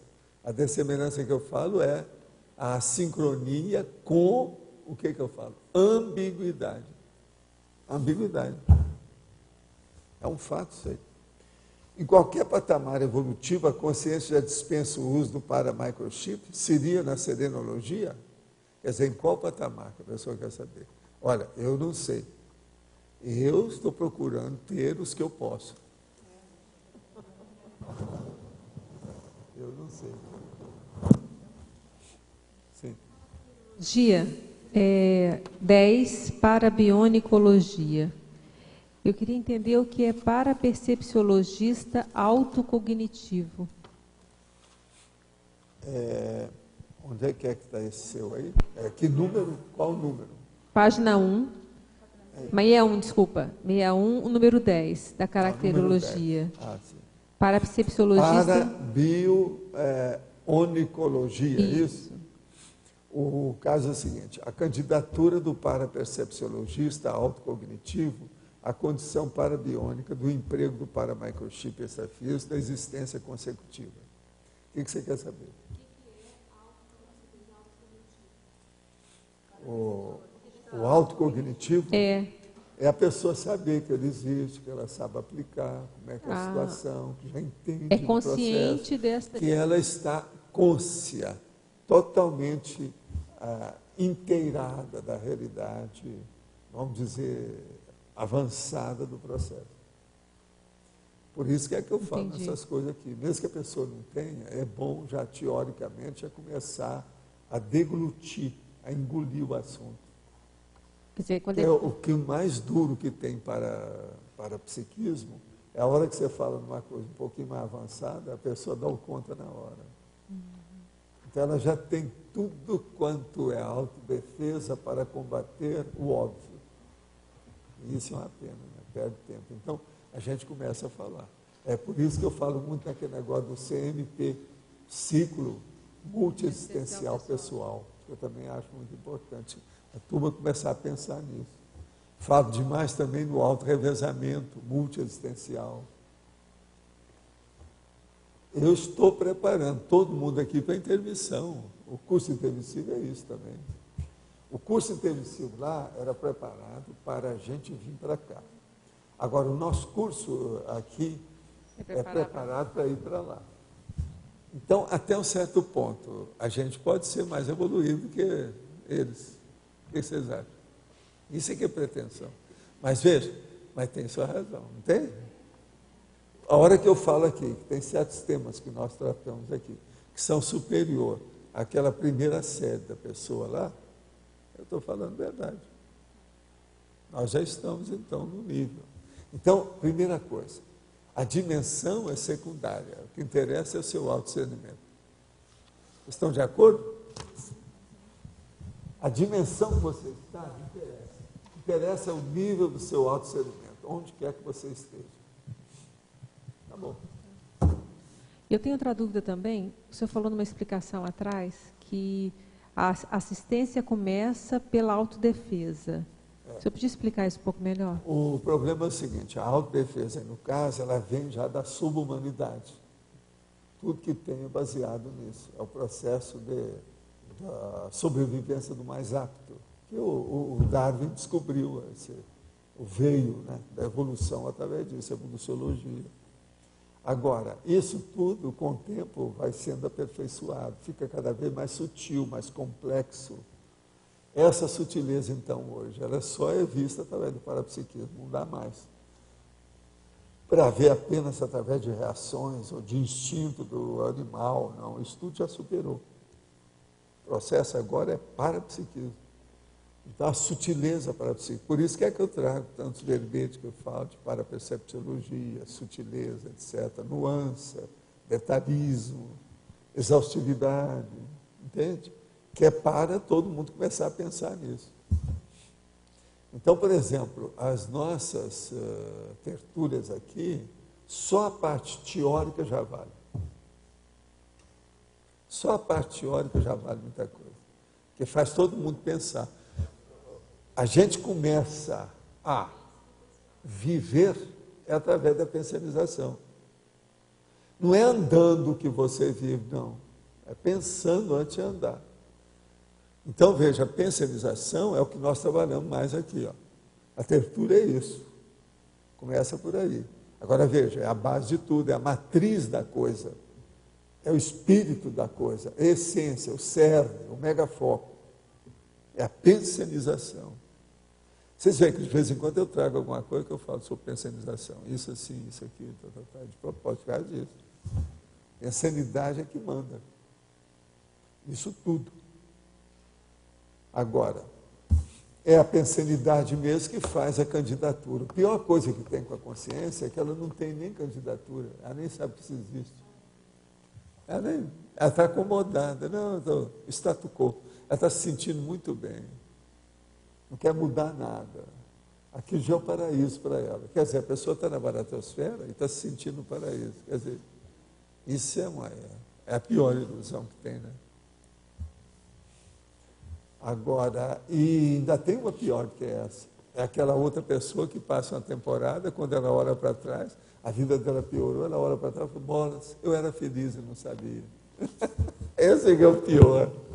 Entendeu? Aí há uma regressão total da história. Está entendendo? É igual aquela pessoa já com mais de 50 anos, fala, não, vida boa mesmo eu tive na minha infância. Era uma delícia. Quer dizer, Isso me dá uma ânsia de vômito. Está entendendo? Essa ansiedade eu tenho, a ansiedade da ânsia de vômito. Entende, Valesca? Essa aí eu tenho. A ansiedade da ânsia de vômito. É terrível. Professor. É um negócio... Na parabionicologia, por que é o paramicrochip extrafísico na existência consecutiva e não nessa? É porque às vezes a pessoa não tem essa, ela está só raciocinando agora. Ela tem a teoria dessa, mas ela não tem. Mas ele... Ela está começando Mas a implantação não pode ser nessa? Eu não falei que não. Eu não tenho nada a ver com isso. O problema é seu. Se você é serenão, também o problema é seu, não é meu. Eu tenho que falar aqui o que é, de modo geral. O mais comum é isso que eu falei, tá? É lógico, você já ultrapassou essa craveira, né? Ela está bem lá na frente, não é isso? Não, já vai distribuir para nós todos. É assim? Mas o que mais você queria perguntar, Paulo? Que você falou outro dia que a monja aparecia para você quando criança. Sim. Eu gostaria de saber quais as situações mais específicas quando ela aparecia. O que você estava fazendo? O caso todo é o seguinte, eu acho que ela tinha receio que aquele assediador lá, que era do meu pai, pudesse criar um problema no meu desenvolvimento, porque eu já tinha passado por poucas e boas, desde o nascimento. Entendeu? Então, ela queria ver aquilo. Na hora que eu comecei a assumir um pouco de maturidade para aquela idade, ela quis me defender. Porque se eu também começasse, como criança, a passar sem dormir, como é que ia ser? Isso ia prejudicar meu processo de crescimento, a cabeça, o cérebro que estava crescendo. Eu vi logo isso. Então ela procurou me defender na hora justa, ela pôs o dedo na ferida, naquilo que precisava. Até que eu relacionei o negócio com meu pai, aí eles chamaram para fazer a sessão de desobsessão e o assediador foi embora. Ele comunicou e caiu fora. Eles levaram o bicho. Aí eu não tinha mais nada lá, a casa melhorou. Eu senti aquele alívio lá dentro, eu criança com a história da... Eu era rapazinho, né? Sentindo aquela situação era o máximo. Está entendendo? Porque a casa era muito difícil. O povo achava que às vezes eu sentia aquilo por causa do meu pai, mas não era. Era o assediador do meu pai. E eu percebia tudo. Você vivendo com a pessoa, o quarto dele ficava na frente, o nosso era a parede logo em seguida, atrás. Está entendendo? Ele às vezes ficava ali, naquele quarto, 3 meses sem sair. Na camueca, como eu chamava, quer dizer, no estado de depressão dele, ele bebia, fazia as coisas sem sair do quarto, com uma perna só, tal. Agora, eu estava no quarto logo atrás, eu e meu irmão, entendeu? Agora, veja, eu ia dormir, a situação toda ali, eu vi o assediador queria tomar providência daquilo, né? Vamos dar um jeito, como é que fica? Quem declarou guerra para ele fui eu. Para defender o meu pai, defender a casa, defender meu irmão, defender tudo que estava lá.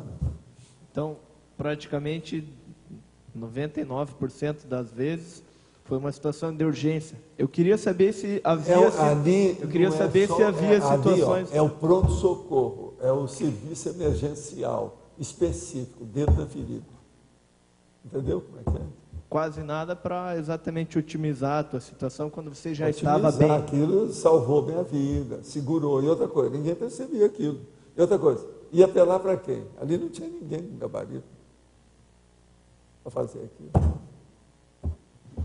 Quem depois desencadeou para começar a aparecer o gabarito fui eu mesmo. Tudo partiu de mim. Através dos fenômenos da coisa toda, eu fui começando a falar a realidade, como é que era. Aí arranjaram as sessões de desobsessão, depois fizeram o centro espírita. Meu pai entrou nessa história por causa de mim. Eu falei tudo. E outra coisa, não era eu o assediado, eu era assediado por tabela. Mas eu não era o titular. Não, não era o alvo principal, quer dizer, é um negócio muito sério isso aí. E outra coisa, eu estava sabendo disso, meu pai não. Entendeu? Eu penso que foi assim alguns anos. De vez em quando ela aparecia. Outra coisa, às vezes ela aparecia, passava uma temporada, o cara não aparecia. Mas ela, eu acho que não fazia força para não fazer estupro. Deixava. Aí lá pela Santa ele vinha de novo. Agora, eu calculo isso, porque eu não sei exatamente, porque aquilo começou quando nós fomos lá para essa casa nova, em 1935, eu tinha 3 anos. Mas eu lembro, por exemplo, que quando a guerra estourou, é que as coisas começaram a aliviar. A guerra estourou em 1939, eu tinha 7 anos. Entendeu? Então, dos 3 aos 7, não deve ter sido os 4 anos, não. Mas eu penso que é assim, uns 3, 2 anos e tanto, eu não sei bem exatamente, aí é difícil saber. Porque colocar isso na cronologia, para mim, eu tenho uma certa dificuldade lá por causa da casa. Eu lembro de outras coisas. Lembro das coisas da casa, do quintal, a coisa de criança, né? Mas o negócio maior é mais difícil. Vocês já pensaram, por exemplo, que tem muita coisa que havia na sua casa quando você era pequeno que você não viu. Quando você cresceu, que você viu que existia aquilo. Está vendo? Então, são de coisas assim. É a vida. Eu, por exemplo, eu só fui dar valor para os livros que havia lá em casa depois que eu aprendi a ler para valer. Eu queria ver o que tinha ali, mas não adiantava nada. A hora que eu aprendi, aí comecei a ver os livros do Fritz Kahn sobre sexualidade, tinha mulher pelada, aquele negócio todo. Tinha 5 anos, 6 anos, já estava olhando isso tudo. Outra coisa, minha mãe guardava em cima do guarda-roupa, que era bem em cima, muito alto. Eu subia numa cadeira, colocava outra até lá. Quando ela ia para a escola, aí eu podia ver. Entendeu? Em casa tinha um mobiliário tipo português, muito bem feitinho, que eu não sei onde é que eles arranjaram aquilo. Era tudo tido filigranado, as cadeiras, o negócio tudo bonitinho, comprido. Eu nunca vi aquelas cadeiras em parte nenhuma. Mas eles falaram que aquilo veio de Portugal. Então, essas cadeiras eram muito firmes, tudo de pezinho, palito, mas muito firme. Então, eu colocava uma em cima da outra e subia, eu ia para o teto, pequenininho, não dá para ver. Aí ia chegar. Eu lembro bem que o processo da sexologia do Fritz Kahn, todo mundo via aquilo. Se ia nascer uma criança, eles queriam saber como é que era, tinha que mostrar para a mãe. O negócio estava muito atrasado, né? Lá não tinha médico, não tinha nada. Então, Fritz Kahn foi um dos livros, os primeiros que eu queria ler. Queria aprender a ler para saber o que ele está falando aí. Como é que é esse negócio? E lá aparece essas edições. Tem uma edição dessa da minha infância. Aí o problema é o seguinte, tem a mulher pelada, mostra as coisas todas, o homem pelado, mostra tudo. Entende? Agora para criança, aquilo era o máximo. Professor Valdo, Rio de Janeiro é escolhida a sede da Olimpíada. O que eu falei? O que eu falei? Já essa hora, já? Olha, 1 hora. Uau. Mas o que eu falei? Com a Madrid, o Rio ia engolir, não tem saída, está certo, está vendo? Agora, hoje eu queria saber porque nós temos que chancelar essa candidatura evolutiva para aqui. Ó. Não ficava ruim para a gente, para mim e para vocês. Mas olha, já é definitivo? Vê aí, vê do seu lado, vê se o seu computador está de acordo com aquilo. Hein? Você já viu? Foi mesmo? Agora veja, o Lost, ninguém vai aguentar mais o Lost. Os cariocas, agora ninguém vai aguentar mais carioca. Não me fala de Rio de Janeiro. Aquela faixa vão ficar assim, muito enjoados. Eu já sabia. Isso? Né? O tema é esse, enjoado. Eu já sabia, faixa. Né? Aquilo é que é. Eu não disse? Mas você viu que eu cheguei aqui logo e queria saber, porque eu queria chancelar o negócio. Agora, nem falei nada. Quem falou que estava dentro, depois que eu toquei no assunto, ele falou, mas veja, candidatura, ele falou. Sincronicidade. Agora, eu fui de manhãzinha para saber que horário que era, fui olhar lá na televisão. Eles falaram que era 1h30, por isso que é. Aqui, ó. Meu negócio é tudo de casa pensado, eu não dou ponto sem nó. Vou só mostrar para vocês. Ó. Isso eu escrevi de manhã.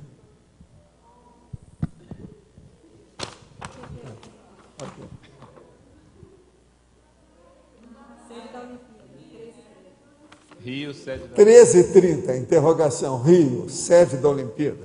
Eu coloquei porque eu sabia que o negócio possivelmente... Agora, isso aqui é de manhã. Isso aí é de manhãzinha. Quando eu fui ver lá, e eles falaram que era 1h30. Falei assim, então acabou. Eu não posso sair dessa tertúlia sem falar que eu ria ou tal. Porque se deixasse, né, ia passar batido. O senhor falou que já sabia, mas o senhor pode...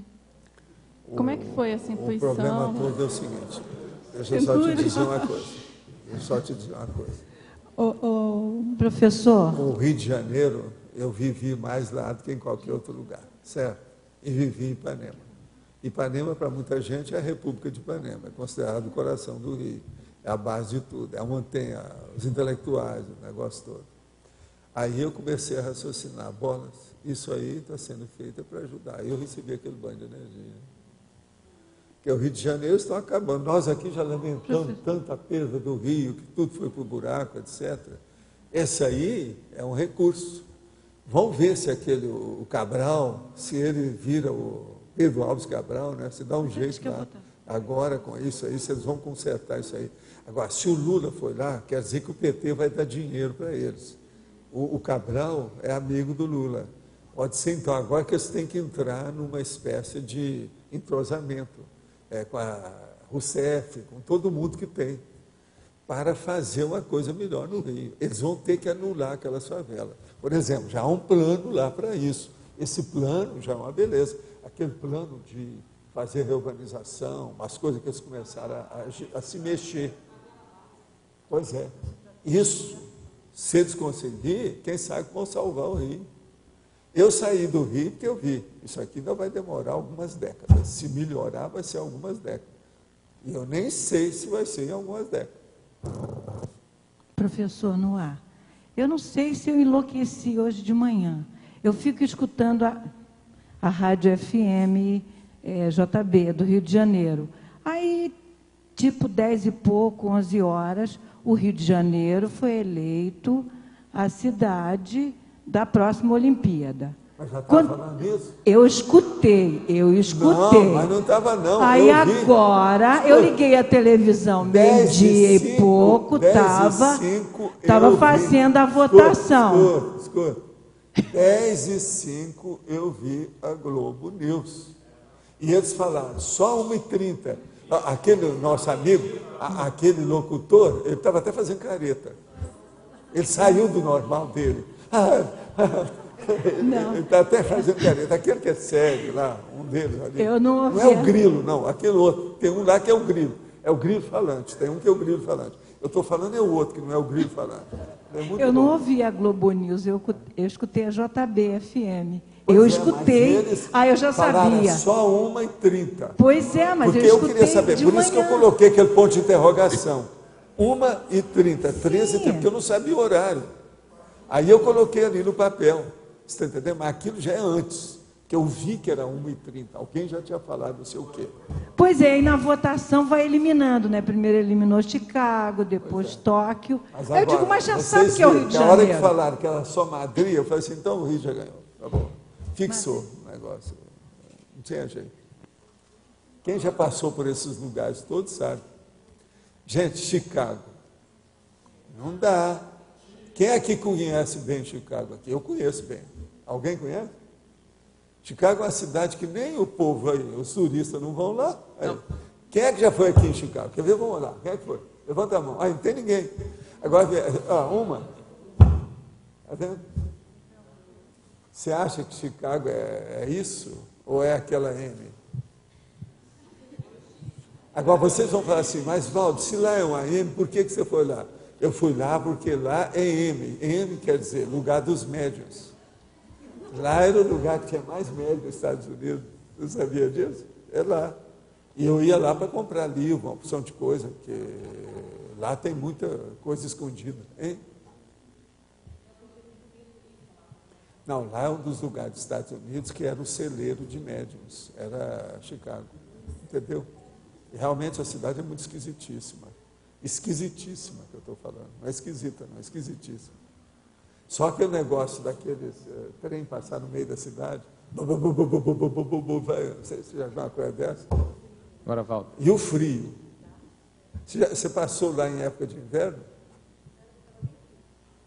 O frio é de regelar o psicossoma. O psicossoma sai duro. Mas eu nunca vi tantas tulipas na minha vida como eu vi em Chicago. Mas em compensação, em Washington tem Amor Perfeito, que é mais bacana. Não, flor por flor, como eu já viajei muito, eu tenho resposta para a maioria das coisas. Agora, Valdo, dentro dessa linha que você estava comentando, né, de assistência lá para recuperar o rio, interessante ver, eu não sei se aconteceu outro caso similar, que 2 anos antes a Copa do Mundo vai ser no Brasil, né, e o Rio de Janeiro é que vai ser a final, quer dizer, vai ser o principal local também. Então é um esforço concentrado, né? Vamos torcer para eles anularem esses narcotraficantes até lá. Que vai ser o tipo da coisa horrorosa se amanhã acontecer uma tragédia grandona num negócio desse. O que ajuda nesse caso, mas é uma ajuda muito pequena, é que os próprios narcotraficantes são interessados nessas questões de Olimpíada, futebol e etc. Então, eles mesmos, às vezes, eles cooperam. Mas isso é uma ajuda fajuta, né? A gente não pode confiar nessa história. Então, eles têm que anular esse problema, principalmente os problemas de comunicação. Agora, você sabe, a Olimpíada já tem uma infraestrutura muito grande, porque judeu e Olimpíada são das coisas mais antigas que tem na história humana, né? É judeu e Olimpíada. São as coisas mais antigas, mais enraizadas que tem. Então, uma das coisas boas na questão da Olimpíada é que eles têm, para sair daqui, para ir para aquele lugar, tem que ser só tantos metros. Você sabe que tem, né? Não pode passar daquilo. Em tantos minutos a pessoa tem que estar lá. Então, com isso, eles já têm uma infraestrutura de autodefesa da população da Olimpíada muito grande. Que o problema todo, vocês lembram daquela Olimpíada que os caras apareceram tudo mascarado, mataram uma opção de gente? Munique, na Alemanha. Aquilo fica estigmatizado. Nunca mais ninguém vai fazer nada lá. Se isso acontecer com o Rio, fica no buraco. Agora, o Rio já passou, já teve esse Pan-Americano, já teve o 92, tudo saiu bem. 2 anos antes vai ter a Copa do Mundo, né? Pois é. Está somando a Copa do Mundo com as Olimpíadas agora. Agora, precisa dar um jeito. O ideal era ver aquelas coisas que estão faltando lá dentro do próprio Rio, em matéria de comunicação e de trânsito. Tem umas coisas, isso aí é que eu precisava. Pois é.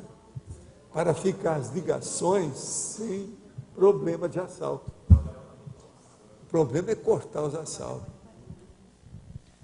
Essa questão das Olimpíadas é que Foz também vai ter algum tipo de benefício indireto disso. Parece que querem fazer alguma coisa aqui. Várias cidades no Brasil, na realidade, né? Agora, é a sede, né? Mas o Brasil inteiro vai... Já que você está falando em benefício, eu vou falar para você, porque eu devo confessar, né? Eu não pensei nisso, tá, João? Mas eu sou obrigado a falar para você. Aonde eu tenho mais imóvel é no Rio. Isso tudo aí vai valorizar.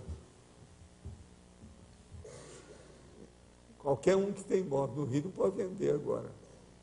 Espera primeiro esse primeiro evento, depois o outro segundo evento. Aí sim, porque isso tudo vai aumentar o preço. Agora veja, eu só na Visconde Pirajá, eu tenho quantos imóveis? São 4. Pensa só. E ainda tem um outro que é do meu filho lá, que é perto, na verdade são 5.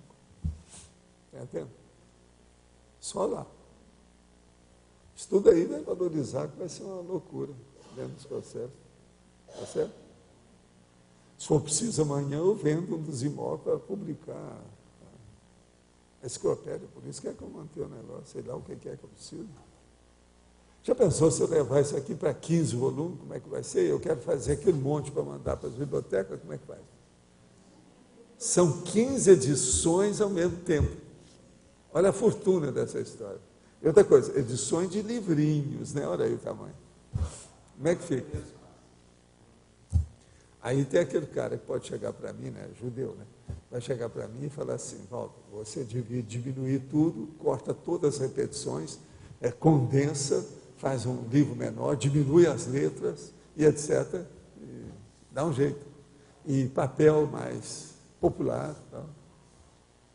A gente não pode fazer uma coisa dessa. Tá certo? Você tem que apresentar aquilo dentro daquilo que você acha que funciona, dentro do processo de funcionar. Mas o rico tudo vai valorizar. Porque muita coisa desvalorizou aí recentemente. Muito embora, eu acho, os imóveis estão muito caros. Caro demais. Aqui, aqueles meus apartamentos. Você vai conversar, os caras, às vezes, pedem assim, 1,5 milhão, 1,2 milhões por um apartamento. Eu tenho até pena de falar uma coisa dessa. Entendeu? Isso é uma loucura. Agora, veja, um deles eu comprei com moeda de ouro. Presta atenção. Moeda que eu fui trocando, fazendo assim e tal. Depois juntei aquilo tudo ali e paguei o negócio. Como é que fica? Agora, 3 desses imóveis, só da Visconde Pirajá, são apartamentos de 3 quartos. Andar inteiro. Presta atenção. Não, tem um monte de coisa assim. Andar inteiro. Está entendendo? São 3 andares. E outra coisa, são as melhores edificações que tem na Visconde Pirajá. São aqueles das torres. Aquilo foi feito de propósito. Eu procurei isso tudo direitinho. O pior é que aquele que eu não morava é que é o melhor. Cada vista, os processos todos. Você vê praia, praça, rua, morro, tudo de lá. Vê tudo. Leblon, tudo de cima do apartamento. Hein? Agora, o 309 é que é fora de série. Você há de ver o tanto de gente que quer comprar aquele apartamento. A minha vida inteira foi assim. Agora, eu comprei o apartamento em 12 minutos. Eu subi, fui lá, falei, não, eu fico com o apartamento, o que é que eu tenho que dar, quem que dá, a entrada, como é que é, o que é, tudo. Quando eu disse o apartamento, era da gente. 12 minutos. Agora, lá daquela nossa amiga da televisão, era o tio dela, Saldanha. Entende? Agora, aquilo foi um desbronco. Ah, beleza, o apartamento realmente. Uma outra coisa, quando eu fazia o Centro da Consciência Contínua, as reuniões, né? Quarta e sábado. Aí eu tive que detetizar o apartamento com a opção de coisa, e eu não podia ficar lá por causa da alergia no povo, aquele negócio todo, porque tinha muita gente.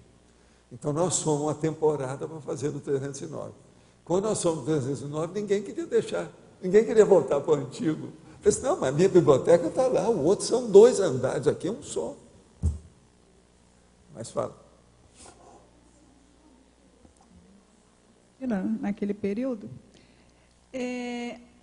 se falou muito hoje aqui para microchip, e sempre fala, houve uma evolução grande para a tecnologia de lá para cá, né? Para aquela aparelhagem toda que aparecia lá nas reuniões.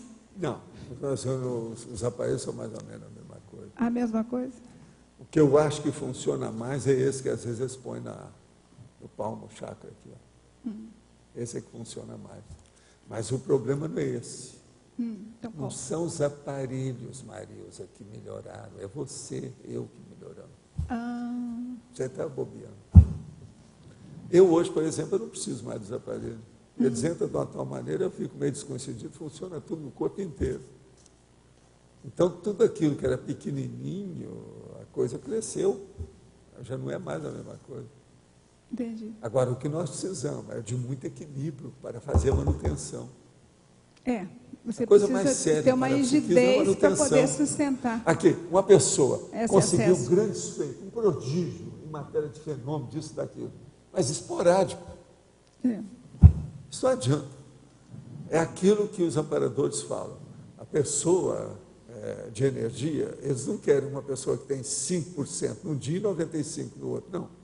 Que é uma pessoa que tem, assim, por exemplo, que seja 7% de energia, mas pode confiar, qualquer hora que chegar, ela está apta para atender a colaboração. Isso é que é importante. Hoje, nós melhoramos esse percentual. Com certeza, né?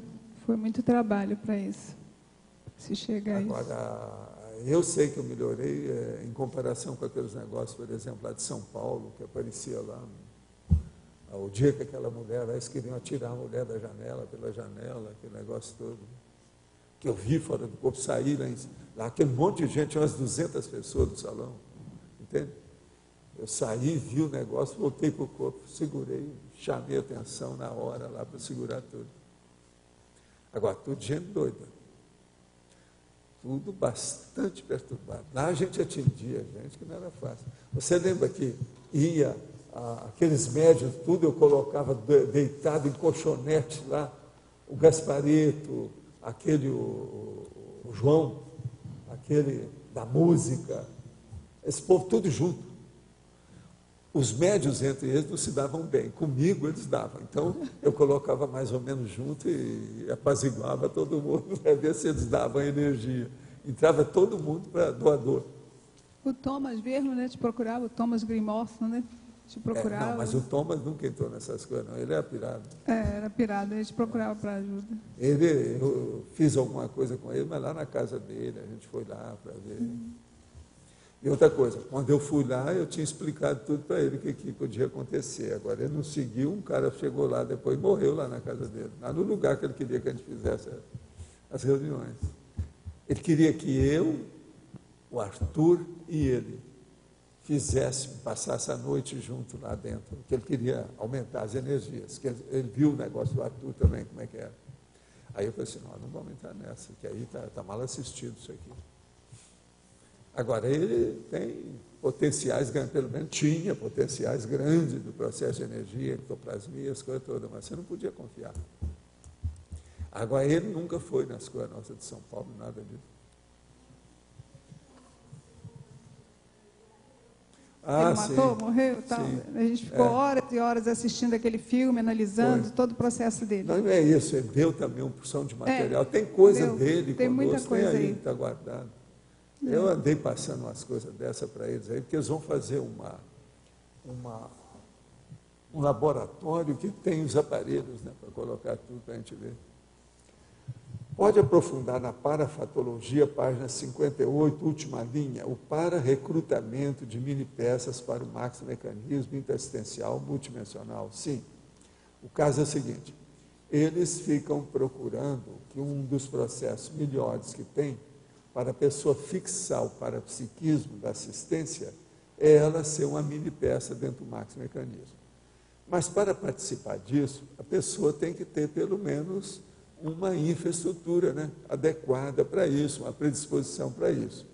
Então, eles começam a dar força para a pessoa e inspirá-la no sentido dela se predispor para o trabalho da assistência. A hora que ela entrosa, que fica com essas coisas todas, eles vão dando mais inputs. Então, isso aqui é que é o para-recrutamento. Agora, veja, uma pessoa, por exemplo, se ela sente que ela ainda não é uma mini-peça, com o passar do tempo, ela entendendo o que é a mini-peça, ela vai querer ser a mini-peça. Porque isso é um caminho, é um jeito. É como se ela tivesse ligada permanentemente às centrais extrafísicas. Em tese seria isso. Não é bem assim, mas é uma predisposição para isso, entende? Podemos considerar uma sincronicidade, o tema da abertura de hoje, com a escolha da cidade para a Olimpíada, ambas tratam de candidatura. Ô Magno, sai dessa. Ele agora que viu, ela agora que viu, né? Você, nós já conversamos isso aqui faz mais de 2 horas. Não é isso?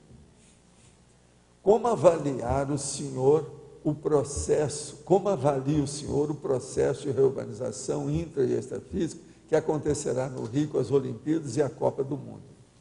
Olha, eu espero, e como eu sou uma pessoa otimista, eu espero que os cariocas abram o olho e vejam a oportunidade que eles têm de melhorar a cidade maravilhosa para ela voltar a ser maravilhosa, porque ela ficou horrorosa durante a temporada. Vamos ver se agora ela volta a ser maravilhosa. Se já houve o negócio da 92, houve o negócio do Pan-Americano, e não houve nenhum acidente, A gente espera que a mesma coisa aconteça no próximo futebol, que é a Copa, não é isso? E o processo da Olimpíada. Agora, veja, com isso, o Rio vai ficar com 4 grandes eventos, não vai dever mais nada para nenhuma cidade. O que já aconteceu, só isso aí é uma coisa impressionante. Como cidade grande, não vai dever nenhuma para nada. É lógico, por exemplo, Foz, às vezes, tem mais evento que o Rio de Janeiro. Mas tudo aqui é menor, né? Em relação porque a cidade é menor, é uma cidade média. Agora, como cidade é grande, mega evento desse nível, o Rio de Janeiro fazendo essas duas, com as duas que já existiram lá antes, já aconteceram, vai ficar num top em matéria de referência. Ninguém sabe, por isso que está perguntando. A gente não sabe o que vai acontecer. Se sair bem, o que pode acontecer com o Rio? Agora, precisa de fazer ainda algumas coisas lá, em matéria principalmente de condução, né? Tem que melhorar. Você sabe que tinha uma porção desses planos, tudo aquilo eles esqueceram. Pois é, eles vão ter que trabalhar nisso. Agora, parece que o Lula vai dar dinheiro, eles já falaram. Eles vão ter que gastar, se for melhorar o Rio, no mínimo 1 bilhão para começar. Já falaram isso? Pois é, não. No mínimo, para começar, tem que entrar 1 bilhão. 1 bilhão tem que entrar, de cara, para fazer as primeiras tratadas. E depois ver o resto. Porque no Brasil tudo é assim. Trata 1 bilhão, fica em 10. Porque vem a comissão, né? Comissão. Depois da comissão vem a comissão. Então, 25 milhões. Pois é, mas o que eu estou falando, vai começar de cara, tem que ter o disponível para começar. Só o trabalho para regimentar, eu acho 1 bilhão vai precisar, só para isso. Depois que vem o resto. Agora, vão bilhões que eu estou falando. B. Agora aqui, ó, BBB. Agora, é aquele BBB, só que tem que ter de dinheiro. Agora, o BBB, tá? Agora, o que eu vejo é o seguinte, isso aí, o Lula deve dar alguma coisa nesse sentido, porque ele está muito empenhado na questão da candidatura, foi lá pessoalmente. Agora, outra coisa, ele deve ter feito alguma piada com o Obama, né? E agora é a hora de fazer. Hein? Ah, é? Sim. Mas agora ele devia chegar, você é o cara. Agora que era a hora, né, de entrar nessa. Né? De modo, gente, que eu dou meus parabéns a todos os cariocas presentes, e aos cariocas ausentes, e aos cariocas teletertulianos que estejam nos ouvindo. Viva o Rio, viva Ipanema, viva a República de Ipanema. Eu sou da República de Ipanema, então eu sei o que é isso. Né? Nossos comerciais, por favor. Viva o Rio. Obrigado.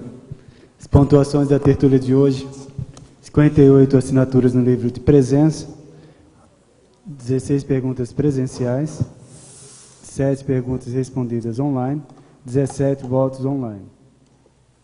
Teremos recados do Alexandre e da Fabiana pela Sinvex, Fábio Marques pela UIC e Amigos da Enciclopédia, e Thaís Lima pela Reaprendência. Agora, teremos 12 verbetes para a eleição de hoje. Anticonscienciologista. Numa década, hoje, eu ganhei 1 milhão. Assunto mateológico. Bem. Benemerência. Benignidade. Besteirol. Bestialidade. Consciência títere. Despertez. Eustresse. Homeostase geral. Impessoalização.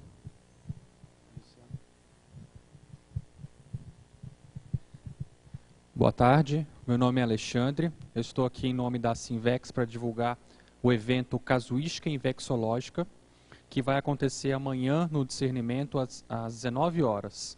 O objetivo desse evento é estudar 2 casos práticos de inversores existenciais veteranos. No caso, serão os professores convidados Pedro Fernandes e Ana Luísa Rezende. Então, no caso, a gente vai estar estudando como foi aplicado a inversão existencial desses dois praticantes e debatendo esse tema. Vai ser, então, amanhã no discernimento, sábado, às 19 horas, o preço é R$20, não tem pré-requisitos. Obrigado. Pessoal, boa tarde. Candidatem-se à evolução e levantem mais uma parede usando um tijolinho aqui da Sinvex na sua caminhada pró-evolutiva. Então está aqui o convite a todos, R$50 para ajudar na construção do campus. Tem alguns aqui, cada dia a gente traz um pouquinho. Quem tiver interesse, só me procurar ali embaixo na saída. Obrigada. Boa tarde. A OIC convida todos a participar do Ação e Saúde Consciencial, que vai ocorrer no dia 12 de outubro, segunda-feira, feriado, no campus da OIC. No evento teremos atendimentos gratuitos na área de medicina, advocacia, finanças pessoais, entre outros. Nós também teremos palestras gratuitas, oficinas e atendimentos consciencioterápicos. Em relação a amigos da enciclopédia, no domingo, dia 4, na tertúlia, às 14 horas, nós teremos a apresentação da nova campanha do Amigos, com o lançamento do mascote da campanha, promoção que vai vingar até o final do ano. Obrigado. Bom, boa tarde. A Repreendência gostaria de fazer 2 convites. Um para este domingo agora, é a atividade do debate. Nós vamos estar com a professora Ana Rocha, debatendo sobre a acupuntura e a questão do estado vibracional, tá? Fazendo uma relação. É das 15 às 17 horas aqui no CEEC. E a outra atividade é dentro da Semana da Saúde. Nós teremos, a sexta-feira que vem, uma oficina aqui na Repreendência. Então, são 20 vagas, são vagas limitadas. E a gente vai estar fazendo uma dinâmica bem interessante em relação ao processo de reeducação e saúde. Então, todos estão convidados, mesmo aqueles que não são professores. Tá? E no sábado, uma palestra também da Repreendência sobre a evolução do conceito de saúde. São 35 vagas. Então, todos estão convidados. Obrigada. Para amanhã teremos o verbete homeostase geral, eleito com 6 votos. Obrigado, uma boa tarde, até amanhã.